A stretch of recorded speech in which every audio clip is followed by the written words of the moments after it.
This was back in either 2007 or 2008, I can't remember for sure.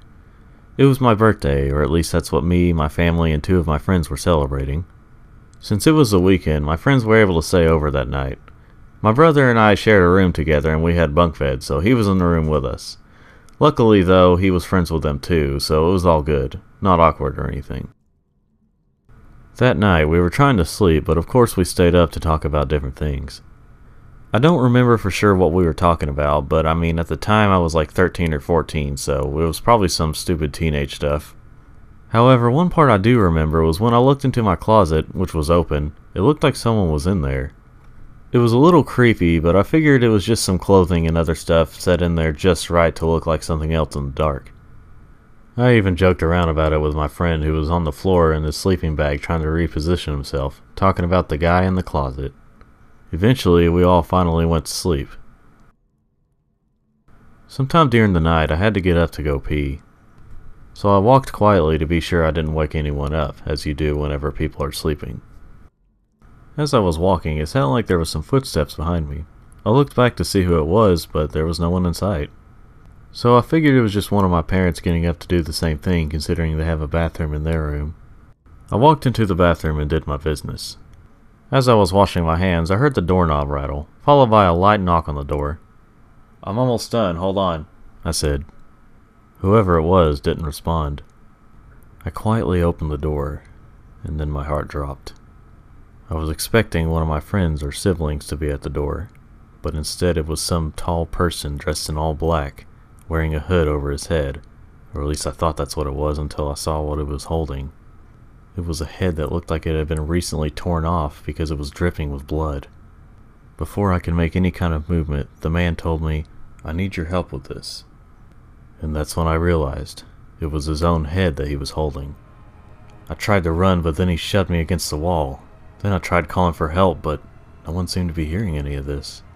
My worst fears had immediately come true as the man told me, "No use in calling for them. They're all dead." Just before I started crying, the man told me, "Help me fix this, or you'll end up like them." It took a little bit of time, but I was finally able to make him think that I was about to help him. But then as soon as I could, I pushed him out of the way and ran to my room, trying not to look at the corpse of my friends or brother. I checked under the bed for my gun. Luckily, I found it just before the man could come for me.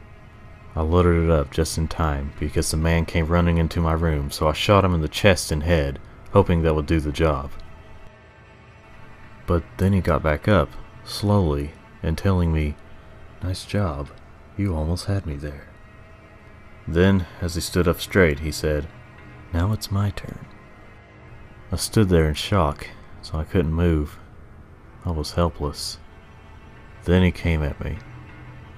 Just as I was closing my eyes for a second, I opened them back up to see that it was daylight, and that I was still in my sleeping bag on the floor. It took me a few seconds, but I was finally able to wake up enough to realize it was all a dream.